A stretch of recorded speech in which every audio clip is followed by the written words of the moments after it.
આજના સમાચાર ઉપર નજર કરીએ તો મહાશિવરાત્રી પહેલા ગુજરાતના રસ્તાઓ પર મરણચીંજોથી ગુંજી ઉઠ્યો છે। આજે મંગળવારે વિવિધ અકસ્માત સર્જાય છે। દાદરા નગર હવેલીમાં એસટી બસે કચડી નાખતા 2 લોકોના મોત થયા છે। સુરેન્દ્રનગરમાં ડમ્પરની અડબીટે લેતા મહિલાનું મોત નીપજ્યું છે, તો બીજી બાજુ પોરબંદરમાં યાત્રાળુઓ ભરેલી બસને અકસ્માત થયામાં 2 શ્રદ્ધાળુઓના મોત થયા છે।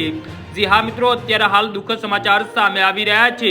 પોરબંદર જિલ્લાના કુંચડી ગામ નજીક બસ અને ટ્રક વચ્ચે અકસ્માત સર્જાયો છે। આ ગમખ્વાર અકસ્માતમાં 2 લોકોના મોત નીપજ્યા છે, તો 15 કરતાં વધારે યાત્રાળુઓ ઇજાગ્રસ્ત થયા છે। કર્ણાટકની બસ યાત્રાળુઓને લઈને દ્વારકા દર્શને જતી હતી, ત્યારે રાત્રિના દુર્બને નથ વચ્ચે અકસ્માત સર્જાયો છે।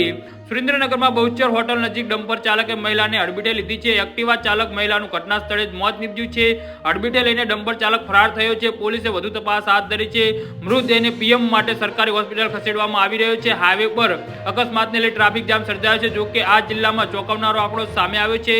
છેલ્લા 36 કલાકમાં 11 લોકોના ડમ્પર અડબીટે મોત થયા છે। 2 પામ દોડતા ડમ્પરો પર લગામ ક્યારે તે સળગતો સવાલ છે। જી હા મિત્રો, તો આના વિશે તમારું શું કહેવું છે તો નીચે મારી કોમેન્ટ બોક્સમાં જરૂરથી જણાવજો। વિડીયો પૂરો જોવા બદલ તમારો ખૂબ ખૂબ આભાર।